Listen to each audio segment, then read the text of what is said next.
আরে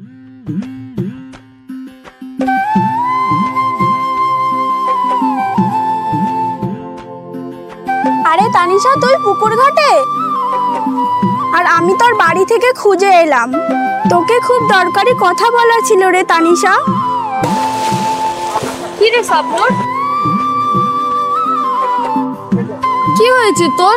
তোর চোখ মুখ এরকম লাগছে কেন? তোর কি কোনো সমস্যা হয়েছে? হয়ে থাকলে আমাকে বল। কথা বলছিস না কেন? বল না। তোর একমাত্র বন্ধু আমি, তুই আমাকে বলবি না কাকে বলবি? আর কি হয়েছে জানিস তানিশা, বাবা মা আমার বিয়ে ঠিক করে দিয়েছে। আমি কত করে না করেছিলাম যে আমি এখন বিয়ে করব না, আমি এখন পড়াশুনো করব। কিন্তু মা বাবা আমার কোনো কথাই শুনছে না। তারা বলছে যে তারা অনেক গরিব আর পড়াশুনো এগোতে পারবে না। এখন আমি কি করব তানিশা, তুই একটা আমার বুদ্ধি দে।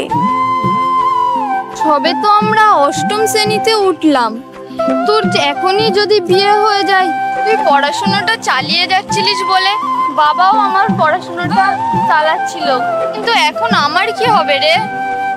তুই না বলেছিলিস তুই অনেক দূর পর্যন্ত পড়াশোনা করবি? তোর বাবা মাকে বোঝাতে পারলি না? তানিশা, তুই তো জানিসই আমাদের বাড়ির অবস্থাটা।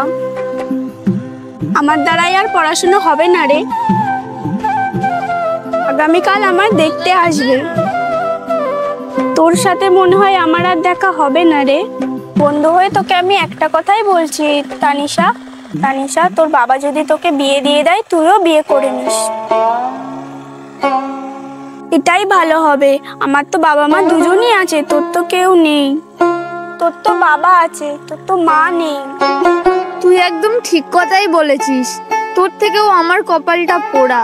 তোর তো দুঃখ জানানোর জন্য তোর মা আছে, আমার তো কেউ নেই। যাই হোক, তোর নতুন জীবনের জন্য শুভ কামনা রইল। আচ্ছা যাই হোক, সন্ধ্যা নেমে এলো, মা মনে হয় চিন্তা করবে। আমি এবার গেলাম, অনেকক্ষণই এসছি আমি। আচ্ছা ঠিক আছে, বিয়ের পর বাড়িতে আসলে কিন্তু আমার সাথে দেখা করিস। আচ্ছা শোন, তোর বাবা যেটা বলে তুই সেটাই করিস, কারণ গুরুজনদের কথা মান্য করতে হয়। এটাই তোর জন্য ভালো হবে। তুই সেই আমার ছোটবেলার বন্ধু, তোকে আমি কোনোদিন ভুলতে পারবো না। ঠিক আছে, তুই চলে যা, আমিও চলে যাচ্ছি।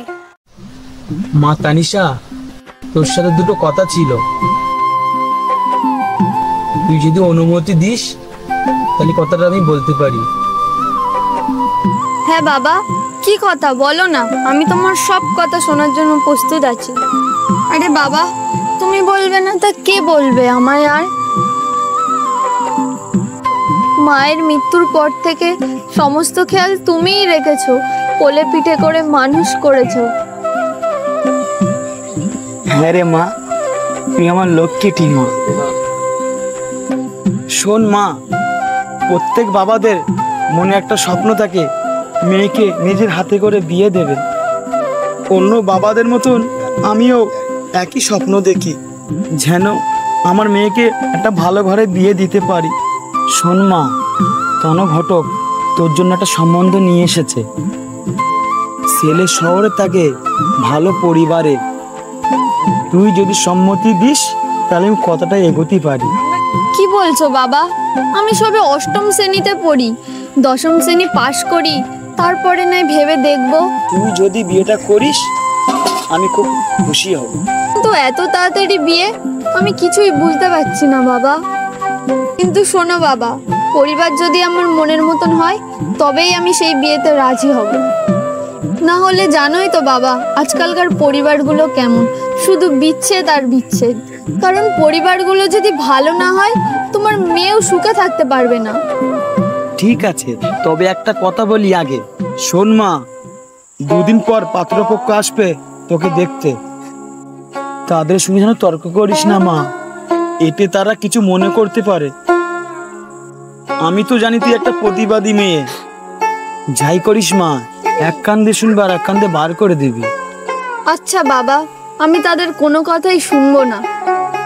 আচ্ছা বাবা, তুমি তো জানো ছোটবেলা থেকেই আমি অন্যায়কে সহ্য করতে পারি না। আর যারা অন্যায়ের প্রতিবাদ করে না, তারাই আসল অপরাধী। যদি কোনোদিন অন্যায় না করে আমি তাদেরকে কিচ্ছু বলবো না। তুমি নিশ্চিন্তে থেকো বাবা। ঠিক আছে আমার লক্ষ্মী মা। বৌমা, আমার ছোট ছেলেটার জন্য ঘটক মশাইকে বলেছিলাম একটা পাত্রী দেখতে। ঘটক মশাই বলল আমার ছেলেটার সঙ্গে মিলিয়ে একটা পাত্রী দেখেছি, খুবই সুন্দর। ওই পাত্রীর বাড়ি যেতে হবে তোমার আর আমার, গিয়ে ভালো মতো খোঁজ খবর নিতে হবে, বুঝেছ? তাই তৈরি থেকো, 2 দিন পরে বাড়ি থেকে বার হবো দুইজনে। ছেলেটা তো শহরে থাকে, তাই ওকে নিতে পারবো না। ঠিক আছে মা, যাবো মানে 100 বার যাবো? এটা কি বলতে হয় আমার দেওরের বিয়ে আর আমি যাব না, তা কখনো হয়? পাত্রীর সঙ্গে দেনা পাওনার কথাটা বলতে হবে। আপনি তো ঠিকভাবে মুখ ফুটে কথা বলতেই পারবেন না। আমার কিছু বলতে হবে না, আমি 2 দিন পরে তৈরি থাকবো। ঠিক আছে বৌমা, জীবনে আমি পাই আর না পাই কিছু, তোমার মতো একটা বৌমা পেয়েছি যার মনের সাথে আমারও মনের মিল। আমি যেটা মনে মনে ভাবি তুমিও সেটাই ভাবো, এটাই আমার সব থেকে ভালো লাগে তোমার। না মিল হলে কি আর সংসারে টিকা যায় মা বলুন? মনের মিলই সব থেকে বড় মিল। কিন্তু দেখুন না মা, এত মিল থাকা সত্ত্বেও আপনার বড় ছেলে আমার দুচোখে সহ্য করতেই পারে না। তোমাকে আমার বড্ড পছন্দ, তুমি থাকবে আমার কাছে সারা জীবন। তা তো ঠিকই, আপনার ছোট ছেলে আপনার বড় ছেলের মতন। কিন্তু মা, আমরা যেটা করতে যাচ্ছি আপনার ছোট ছেলে বা জানতে পারে, তবে হেভি তুলকালাম বাদিয়ে ফেলবে কিন্তু। ছেলেকে গ্রামে বিয়ে দিচ্ছি, কেমন হবে মেয়ে জানি না। বলেছো মা, কেমন যেন মানে মাঠের মাঝখান দিয়ে যেতে হচ্ছে। চলো গিয়েই দেখি কেমন মেয়ে। ঠিক আছে চলো মা, দেখি কেমন। ভালো হলে তো ভালো, আমার তো তোমার মতো বউই দরকার। চলো গিয়ে দেখি কেমন মেয়ে।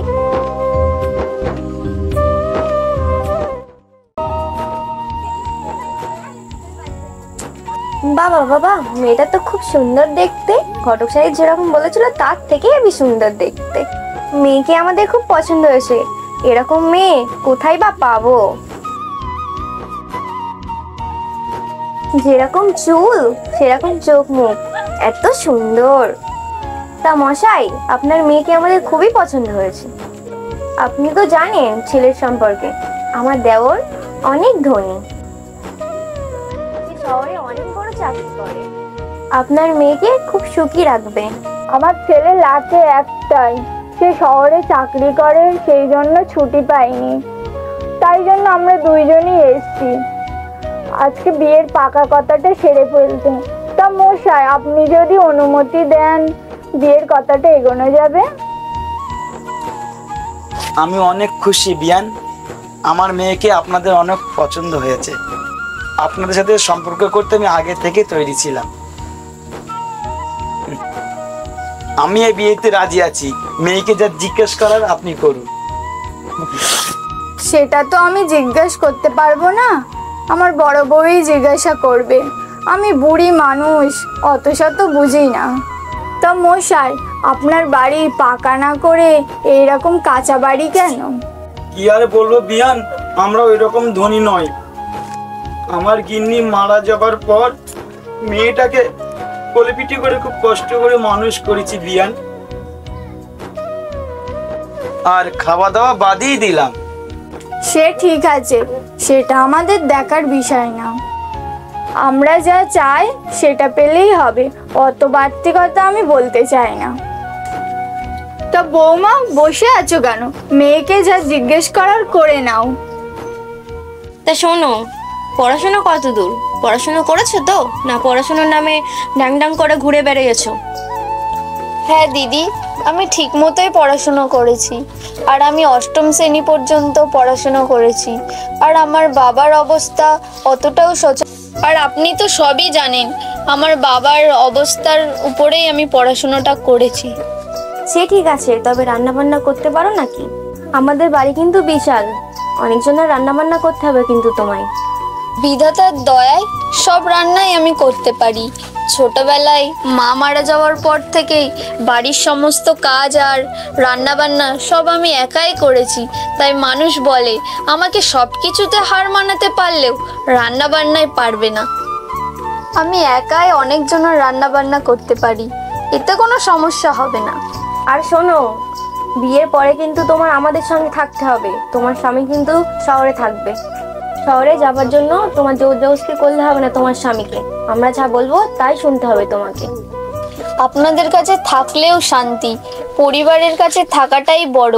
এর থেকে বড় আর কি হয় বলুন? তো শুনুন দাদা, আসল কথায় আসি। ছেলেকে তো আর আপনার মেয়ের সঙ্গে এমনি এমনি বিয়ে দেব না, কিছু তো চাহিদা আছে।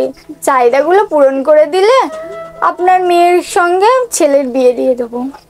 এর আগে নয়, আমরা কিন্তু যৌতুক নেওয়ার পক্ষে না, তবে ছেলের চাহিদা বলে কথা।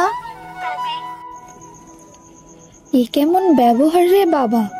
বলছে আবার ছেলেকে কিছু দেওয়ার জন্য, আবার বলছে যৌতুক নেবে না। এটা তো দুমুখো সাপের মতন কথা। এক মুখে দুই রকম কথা বার হচ্ছে। শেষ পর্যন্ত কি হয় দেখি। ঠিক আছে বিয়ান, আপনার কি কি চাহিদা আপনি বলুন। আমার একমাত্র মেয়ের জামাইকে কিছু কম দেব না, যা যা চাই তাই দেবার চেষ্টা করব। দরকার পরে আমার সর্বস্ব বিক্রি করে দেবো।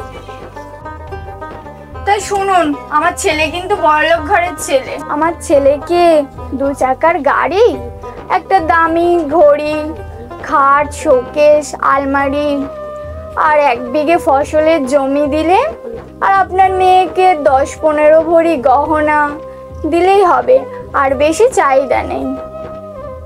আপনার কি মাথা খারাপ হয়ে গিয়েছে? এত কিছু চাইছেন, তারপরে আবার বলছেন আমাদের কোনো চাহিদা নেই। ছেলেকে বিক্রি করতে এসেছেন নাকি বিয়ে দিতে এসেছেন? আমার বাবা এত গরিব, তারপরেও আপনারা এইসব চাইছেন? চুপ কর মা, গুরুদের সঙ্গে আমার কথা বলতে নেই, তুই জানিস না মা? তোকে কতবার বলছি কথা না বলতে, তুই তাও কথাটা বলে দিয়েছিস। আমি তোকে বিয়ে দিতে চাই যে কোনো মূল্যে। আমি সর্বস্ব বিক্রি করে হলেও তোকে আমি বিয়ে দিতে চাই। চুপ করো বাবা, তুমি কি ওদের কাছে আমার বিক্রি করে দিতে চাও? তুমি একবারও ভেবে দেখেছো যারা বিয়ের আগে এমন ব্যবহার করছে তারা বিয়ের পর আমার সাথে কেমন ব্যবহার করবে? আর শুনুন, একটা কথা বলি, আপনাদের মতন লোভী মহিলাদের পরিবারে আমি বৌমা হয়ে যেতে চাই না। তো এটাই ভালো হবে, আপনার ছেলেকে অন্য কোথাও গিয়ে বিক্রি করুন যাদের অঢেল সম্পত্তি আছে। আমরা কিছু দিতে পারবো না।